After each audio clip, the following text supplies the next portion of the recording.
Well, hello there. Hey, thanks for joining us. My name's Dave Seymour. If you've ended up in a position to watch and listen to this recording, then I hope you know who I am. But if you don't, I've been real estate investing now well over a decade.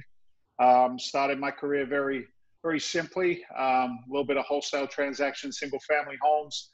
I worked my way up to buy, fix, and flips. I've held portfolios. I've been a lender.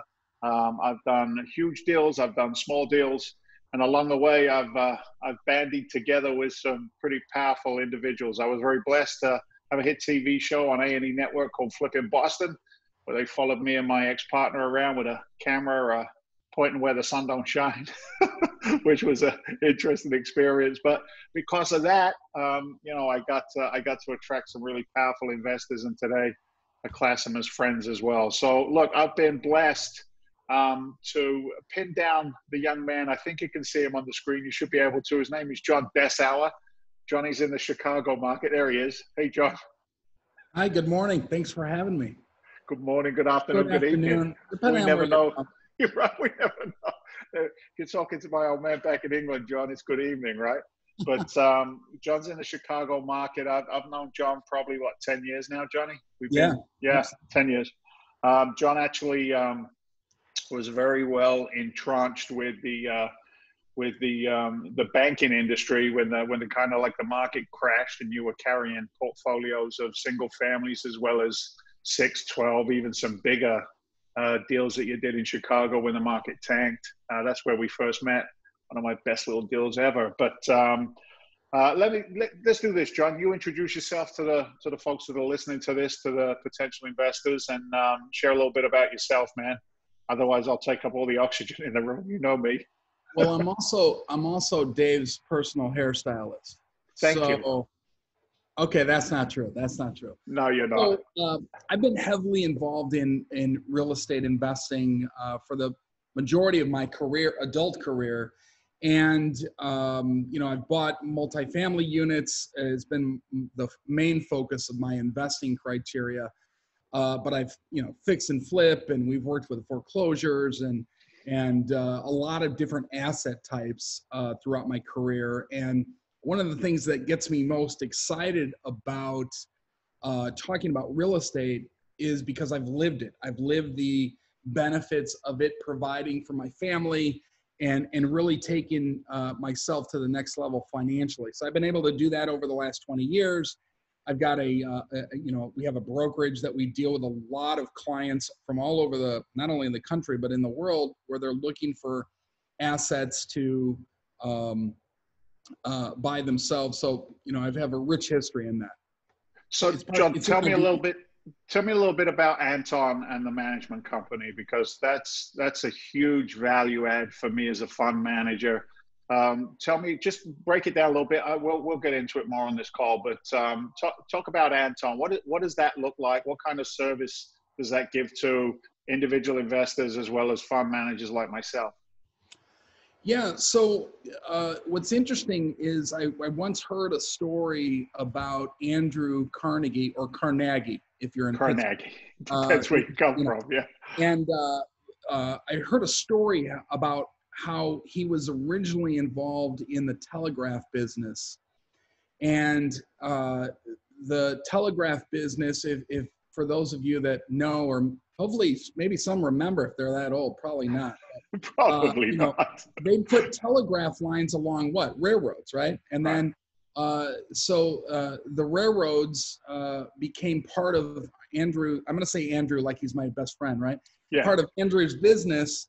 And so we had to get involved in the railroad business, buy railroads. And one of their biggest purchases as a railroad company is steel for the rails. And so the rest became history. He became the wealthiest man in the world because of the steel business he got into. But that's not where he started out at. And so the brokerage of Anton, it kind of brought me, I arrived there along the same lines. I got involved in real estate investing, and asset management is such an important role in that it's kind of led me to create that business. So we have a full brokerage. We operate in 4 states. We've got a full asset management company that manages everything from retail to apartment units to single family kind of thing. And that really is interesting because of how important management is in creating that return that all investors are looking for. So on the fund management side, we use all kinds of different, cool terminologies, if you will, right? I think a lot of the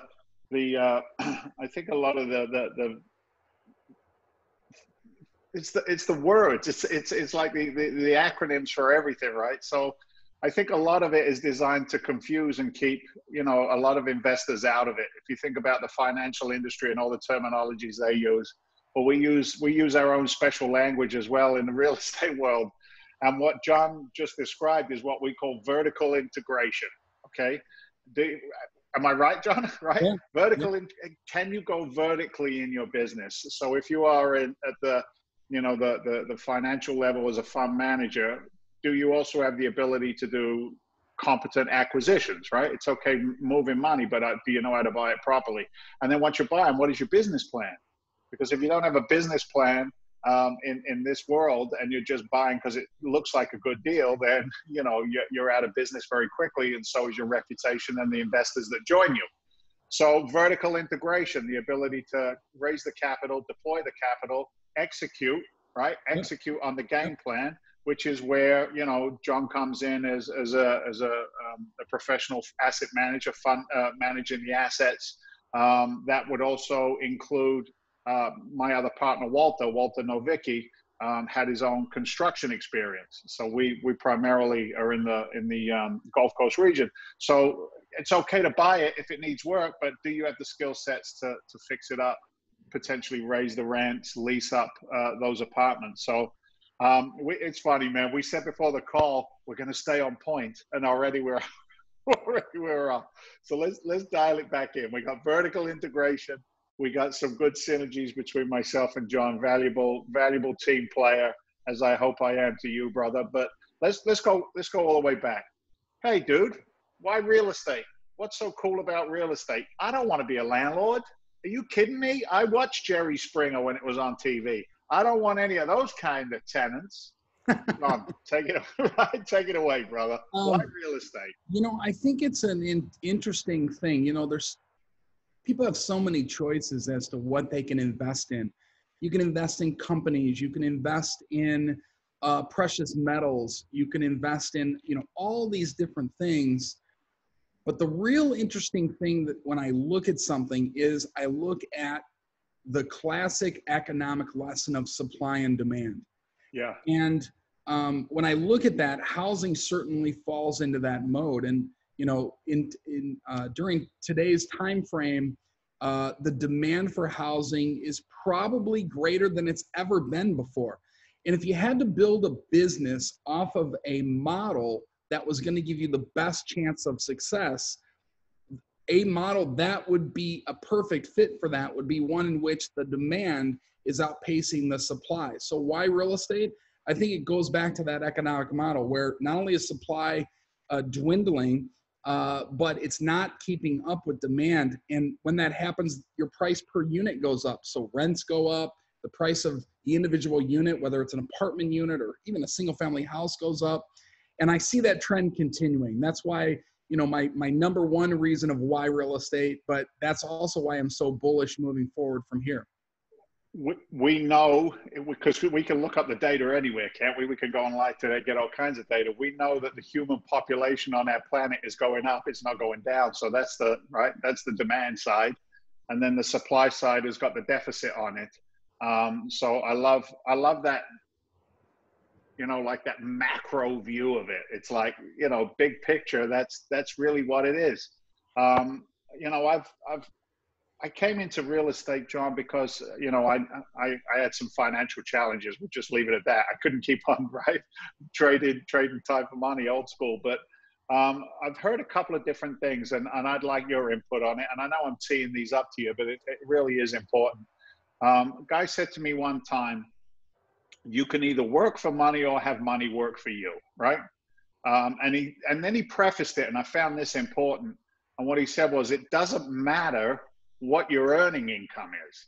It doesn't matter whether, as a lot of our investors are accredited investors, is what we attract and what we work with. It doesn't matter whether you're that, you know, that surgeon, that high-paying individual, or even attorneys, right? Some high-paid attorneys, and I got a bill from one recently, so I know some of them are very highly paid. But anyway, sidebar. But you know, it doesn't matter whether they're in at 500 an hour or whether it's, you know, a lower paying position. It's still trading time for money. And he said, this is the way he put it to me. He said, it's simply a choice. You know, do you want to, you know, figure it all out yourself, or do you want to align yourself with people who have, like we just described, vertical integration?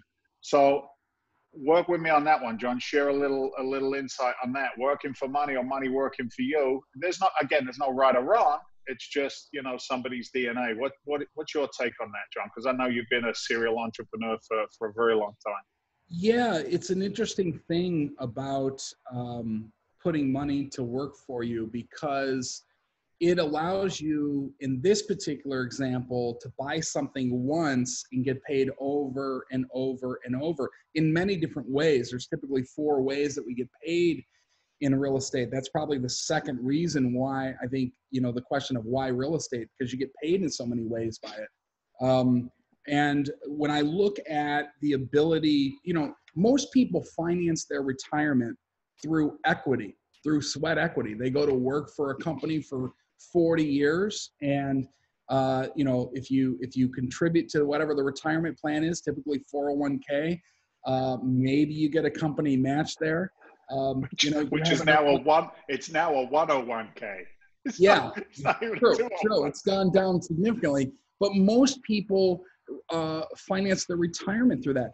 I have looked at a way here with real estate where you can finance your retirement through debt, or be a part of a system like the fund where you can participate in that. And what's interesting about that is when you finance your retirement through debt, you don't need, you cut the 40-year learning curve down significantly. And, you know, when I look in the mirror, I don't know if I have 40 years. You know, I know you don't have 40 years by looking at you. You're way older than me. No, we don't. No, but, we're on the downward curve, huh? Yeah. Well, parallel, anyway. But I look at that, and it's not a get-rich-quick scheme. It's the power of leverage, and it's the power of using other people's money. See, this is like a symbiotic relationship where all sides benefit. You know, the bank benefits, they get interest from the debt, the owner and owners or the fund benefits because they get a return through good operations. So that's why another reason why I'm so bullish, but that's also, you know, doing something different. We're not going with the herd kind of thing. We're doing something different to get different results. So if I've got access to capital, we'll say, you know, $100,000. Look, I've got $100,000. I can go buy a single family house in some of the southern markets for $50,000, $60,000, right? I could put $15,000, $20,000 into it, and I could sell it for, you know, $120,000, $130,000. That's an option. Or I got $100,000 and I can invest as a active or a passive investor, I guess. I could take that $100,000, John. I could put 25% down on a $400,000, maybe, you know, 3 flat, 4 flat in Chi-Town, somewhere in one of your neighborhoods that you do a little business, right? And I could do it that way. Or I could take $100,000 and I could invest it with fund managers, with a diversified portfolio.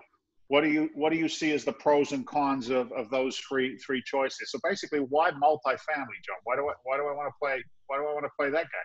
Yeah, really good question. And Thank you. It all has to do with the topic of the velocity of money. And so hold on a minute, time out. Say that again. I know it's sexy, isn't it? Velocity of money. How fast it moves. Yeah. And what I mean by that is, if you bought a house before, or anybody watching this, if you've bought a house before, you know that the value of that house goes up incrementally with the market. You know, when the market's hot and moving up and more people are buying houses, and those sales comps are at higher price points, the value of that house goes up. We've also found that the value of that house goes down in a declining market when supply is dominating demand. And so what's interesting about that is on the multifamily side, and when we talk about velocity of money, there's a whole nother system that the average person that's buying a house or maybe investing in single family houses doesn't even realize. And it has to do with this word called capitalization. And so the value of a multifamily unit is based on something called a capitalization rate. And what that means basically is that when you increase the income that's made, the net operating income of the property, not to get too technical on this, but when you increase the income that the property's generating, the value of the property grows not incrementally, but exponentially. And so that's the reason that you can shorten that 40 year timeline. Plus years.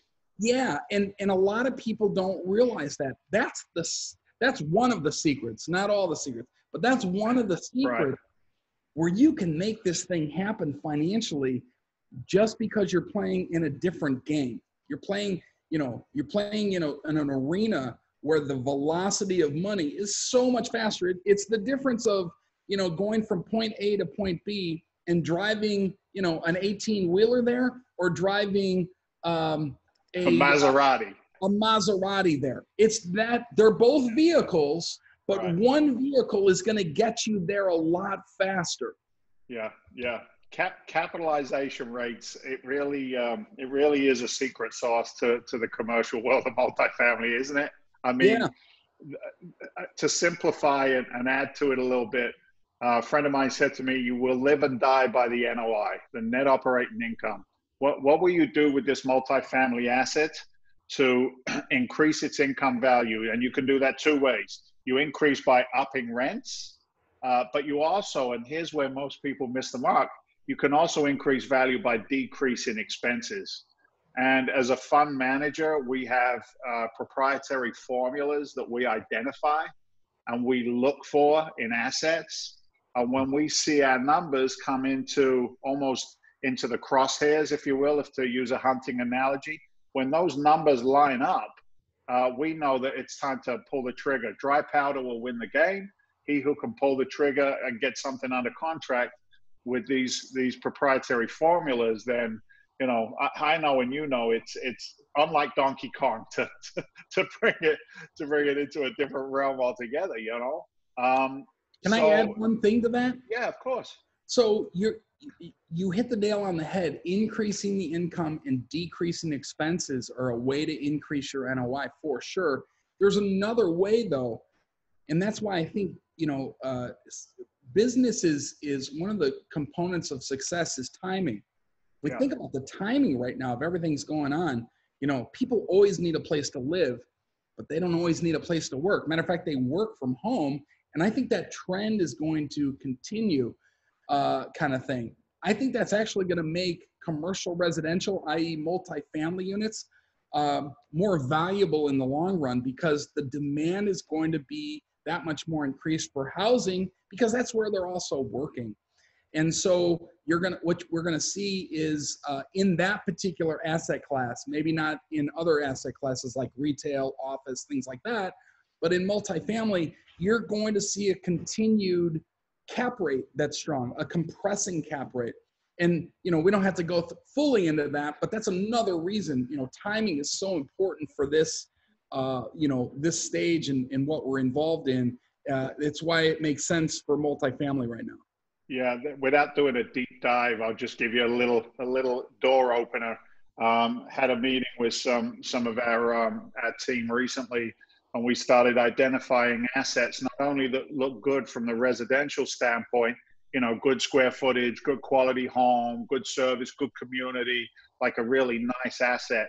But we also started looking at what about taking some of these clubhouses that these B-class assets have, and how about we put a CapEx raise in our acquisition so that we take some of these clubhouses and we now transfer and make them out to be like WeWork type spaces. If you look at the WeWork world, it took a beating because they were buying larger commercial office assets, chopping those up and thinking they were going to be okay. So we've identified an absolute opportunity there to bring the WeWork back to the facility. So, you know, because people still want to be in that home environment, but now you can give them nice spaces to work from. If the kids are homeschooling, and I know you've been going through it with Heather as I am with Mary Beth, you know, to be able to get out of the house is also an incredibly pleasant thing, right? To be able to I'm more productive out of the home than I am in the home, right? So yeah, good stuff. So let's do this, John. I think it's a good opportunity because we started getting into formulas and diving a little deeper. John and I have spent a lot of time with each other recently. We're very proud to bring to the market a deliverable, an ebook, whatever, you know, a book that we took some of your old work and, you know, brought it forward a little bit and co-authored a book together. Name of the book is Unlocking the Code to Multifamily Investing. At the end of this call, there'll be a link for a free download on that. It touches on a lot of the topics in the conversation that we're going through right now. Yeah, that's a gift, right? Always give gifts. We're givers. So let's do it this way. Watch, John. Hey, my $100,000, right? I know a guy, he does, they're called syndicated deals, where he raises money. I think it's a Reg C, I don't know, a Reg F, I don't know what it's a Reg something. But I know this guy, and he's done quite a few of these deals. He's a good guy, and you know he's got a good team. And then you guys over there at Freedom Venture Investments, you run a fund. You don't put the money on. What's the difference, and what's the advantages and disadvantages of syndicating, putting all the money on one property, as opposed to getting a preferred rate of return plus targeted returns over the life of the fund?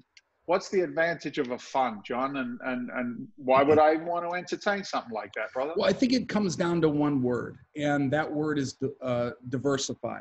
And I think when you have a situation where some people are looking to get involved in real estate investing, there's a lot of choices that you can have.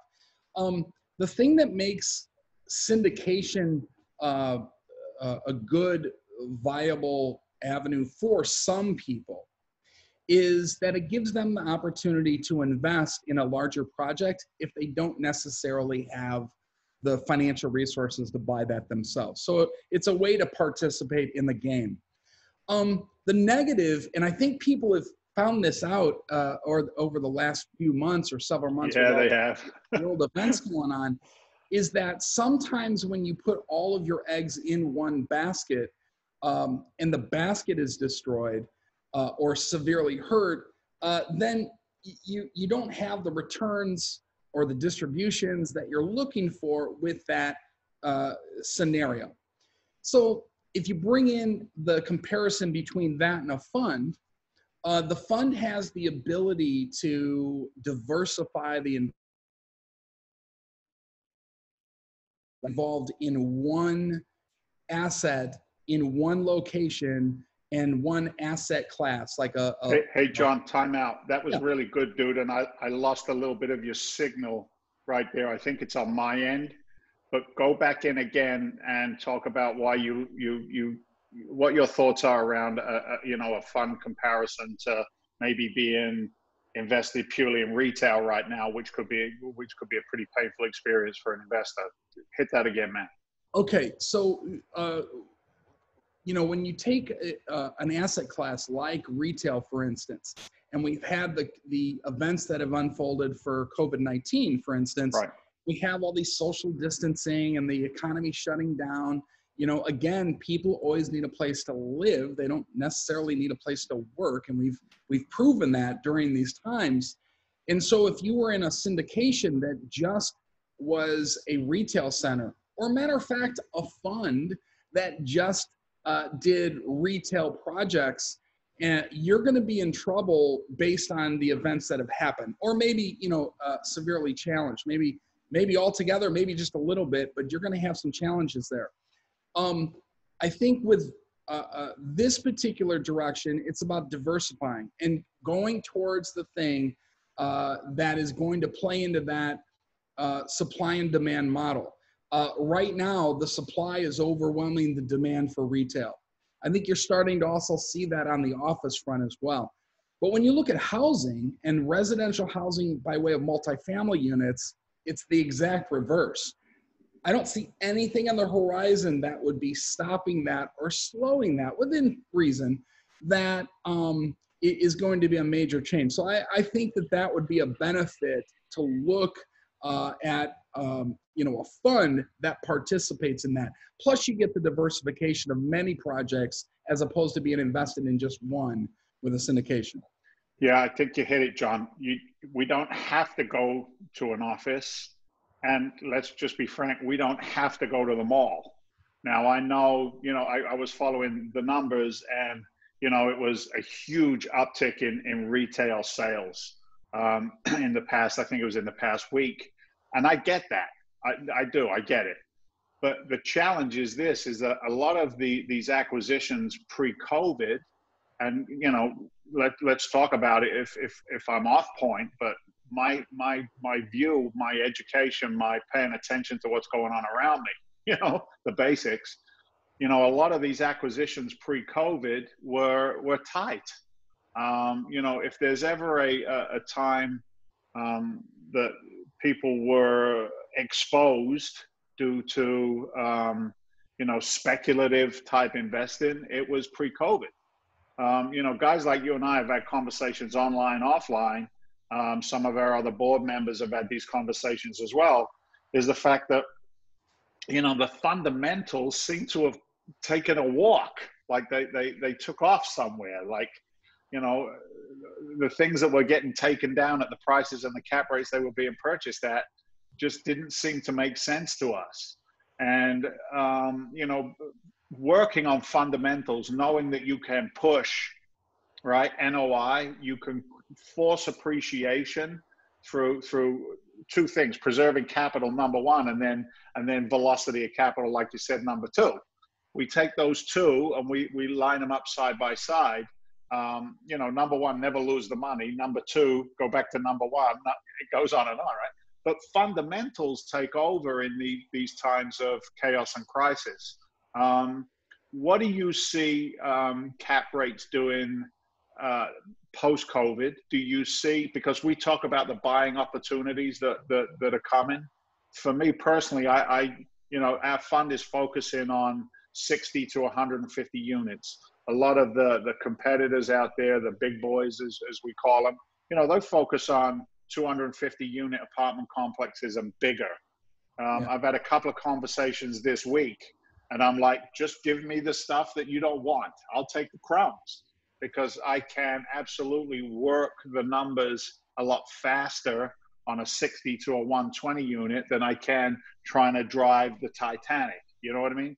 It's almost like, a 4 unit is a little speedboat blip thing, where I like the consistency of that 61, 150 unit apartment complex. And we focus primarily, as you know, Johnny, on the Gulf Coast region down in Florida with Walter's connection. So what do you see happening with buying opportunities, and how do you see that relating over to capitalization rates and projected returns? Well, not all the smoke has cleared yet from the whole COVID-19 scenario. But what I do know is this, 10 years ago, online purchases represented somewhere between 5% to 8% of all the purchases that were made from a retail standpoint. That then moved to 13 to 15% over the last few years. So there was a lot of upside. If you talk to people on the retail side, that's kind of their, hey, bricks and mortar are still needed kind of thing. What's interesting with world events and events like COVID is it just pushed the real estate market from a commercial sense forward ahead of time. It like moved it into the future, where I think something like 40% of all purchases made during that time period was made online. It actually gave the consumer confidence that they could make those purchases and they could work not in their office building downtown, but at the comfort of their own home. Those two things, purchases and work, happen now at home. And so if we said, well, moving forward, if residences are going to be the best option to invest in, as opposed to a place to work, as opposed to a place to buy things. And I always tell the story, if you like grapes, right? You don't go to the grocery store and buy a grape, you buy bunches of grapes. That's why buying multifamily units makes sense. You're buying a bunch of grapes. You're not buying one grape. Hold on, I don't understand the grape analogy. Can you use one donut over a dozen instead, please, so I can identify with what you're saying, John? I do. You're making Heather laugh over here. I do have. I miss you, Heather. I do have a more of a donut body than a grape body for sure. But think about it. Like if you what I just said, if you believe that, which if you look at the stats, it's apparent where this thing is going. You're going to want to be a part of, not maybe by yourself, but you're going to want to be a part of a system in which that system is buying bunches of grapes or dozens of donuts. Donuts, yeah. Because, yeah, you're a part of many. And I know for a fact that trend is going to continue. It was a social experiment, what has happened over the last several months. The social experiment, the results of that told us that if you invest in housing, that's where people are going to buy their things. That's where people are going to go to work. It's a change. I was listening to the CEO, Dave, of Morgan Stanley, and he was talking about, in January, if you would have told us that 90%, this is an employer that employs, hundreds of thousands of people. If they told us that 90% of our workforce was going to work from home by the end of March, I would have said there's no way, that's impossible. And his basic outcome of that was, you know what? Not only did that happen, but we were more efficient as a company. So I'm asking myself, as a CEO of Morgan Stanley, why do we need all this bricks and mortar? The trend is there. The science experiment, the social experiment, if you will, clearly shows us that housing is going to be the superstar in real estate investing. And for the average investor out there, the hunger to get involved in some way, some manner, is also been strengthened by that as well. Love it. Love it. Look, man, I mean, we covered a ton of ground in a short period of time. I'm gonna wrap it up a little bit, right? I don't want to go on too long because we'll just keep going. Your hair will grow and mine will fall out by the time maybe your beard will grow in a little more. But we were talking before we jumped on the call, and I think you made the comment was, the buying opportunities are gonna be, Q4. Q1 2021, right? And we're aligned for that, which is why the fund came to its fruition. The private placement memorandum is tight. Projected returns, preferred returns, targeted returns to our investors. We're very bullish, like you, right, on what's going to happen in the multifamily arena, and looking for an opportunity to expand and grow. There will be this. Look, I never want to be corny, Johnny. I don't want to be corny.